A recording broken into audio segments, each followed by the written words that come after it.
দাম লগতে ঔষধৰ কথানো কি ক'ব এতিয়া ঔষধৰো জুই চাই দাম দুদিনমানৰ আগতে দেখিছিলোঁ বিধায়িকা বিজেপিৰ এগৰাকী বিধায়িকা মহিলাই তেখেতে কৈছিলে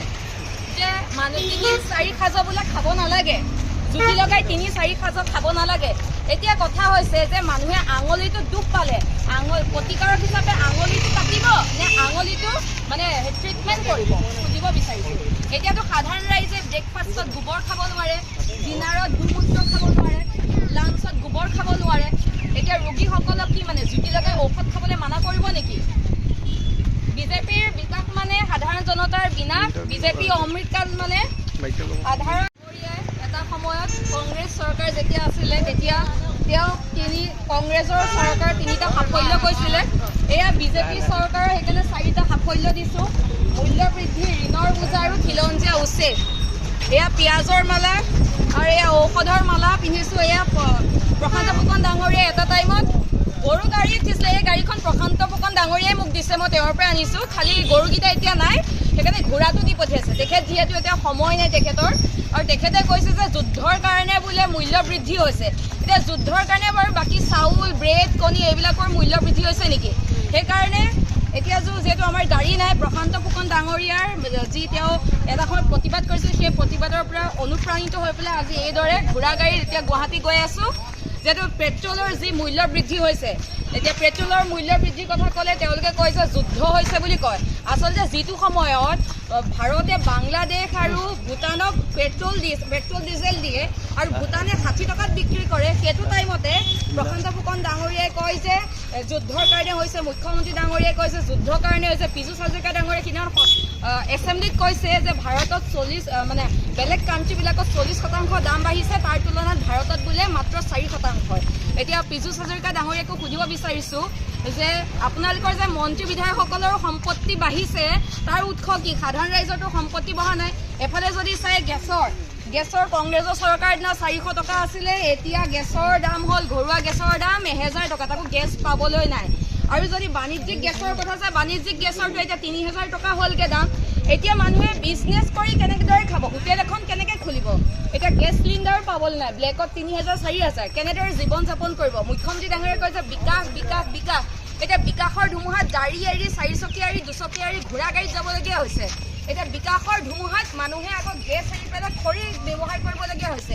বিকাশৰ ধুমুহা এনেকুৱা এতিয়া প্ৰশান্ত ফুকন ডাঙৰীয়া বিধায়ক তেখেতে যেতিয়া কংগ্ৰেছ চৰকাৰ আছিলে তেখেতে গৰু গাড়ীত উঠি পেলাই তেখেতে প্ৰতিবাদ সাব্যস্ত তেওঁৰ আদৰ্শৰে অনুপ্ৰাণিত হৈ পেলাই আমি এতিয়া সঁচা অৰ্থত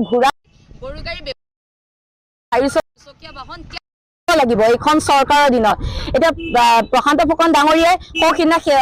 সাংবাদিকে সুধিলত তেওঁ কৈছিলে যে যুদ্ধৰ কাৰণে বোলে আপোনাৰ পেট্ৰল ডিজেলৰ দাম বাঢ়িছে সামগ্ৰীৰ দাম বাঢ়িছে বোলে আৰু এগৰাকী বিধায়িকাই কৈছে যে মানুহে 2-3খন আঞ্জা তৰকাৰী খাব নালাগে জুতি লগায় এনেধৰণৰ তেওঁলোকে তুলুঙা মন্তব্য দিয়ে এতিয়া কথা আছে যে এই আপোনালোকে দেখিবলৈ পাইছে যে কংগ্ৰেছ চৰকাৰ 3টা সাফল্য বুলি দি পেলাই এটা মূল্য বৃদ্ধি দুৰ্নীতি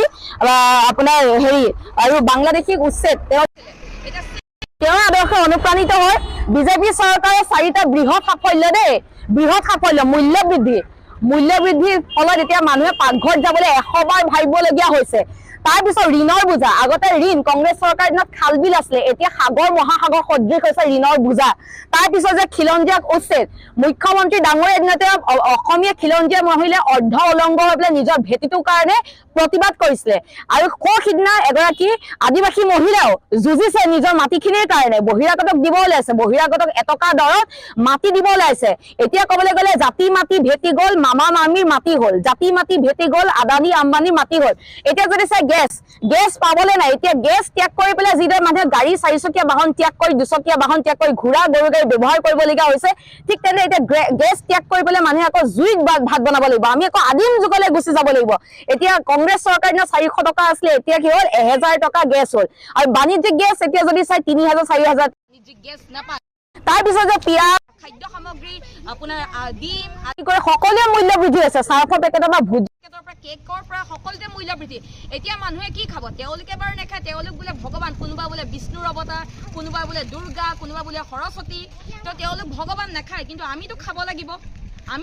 তেওঁলোকে হিন্দু মুছলিম কৰি থাকিলে তেওঁলোকৰ পাৰ হৈ যায় আমাৰতো নহয় এতিয়া কথা আছে পিঁয়াজৰ দাম পিঁয়াজৰ মালা পিন্ধিব, পিঁয়াজৰ মালাডালো চব ভাবিবলগীয়া আছে পিন্ধিবলৈ, কাৰণ পিঁয়াজৰ দাম। ঔষধ, এতিয়া ঔষধ মানুহে কেনেকৈ খাব? যিসকল ৰোগীয়া আছে তেওঁলোকে কি কৰিব? তেওঁলোকক এনেকৈ এৰি দিব পাৰি নেকি? এতিয়া সিদিনা বিধায়ক এগৰাকী মহিলাই কৈছিলে যে মানুহে 3-4খন বোলে জুতি লগাই খোৱা বন্ধ কৰক বোলে। এতিয়া এটা কথা সুধিব বিচাৰিছোঁ, আমিতো সাধাৰণ মানুহে ব্ৰেকফাষ্টত গোবৰ, ডিনাৰত গোমূত্ৰ বা লাঞ্চত আমি গোবৰ খাব নহয়। আৰু সুধিব বিচাৰিছোঁ যে আপোনালোকে যে কৈছে 2-3খন জুতি লগাই খোৱাটো বন্ধ কৰক, তেনেহ'লে এই ৰোগীসকলক কি ক'ব? মানে জুতি লগাই টেবলেট খাবলৈ মানা কৰিব নেকি? বিজেপিৰ অমৃতকাল মানে সাধাৰণ জনতা বিনাশ বুলি ক'ব লাগিব, আৰু বিজেপিৰ অমৃতকাল মানে সাধাৰণ জনতা বিনাশ কাল, সেইটোৱে। আৰু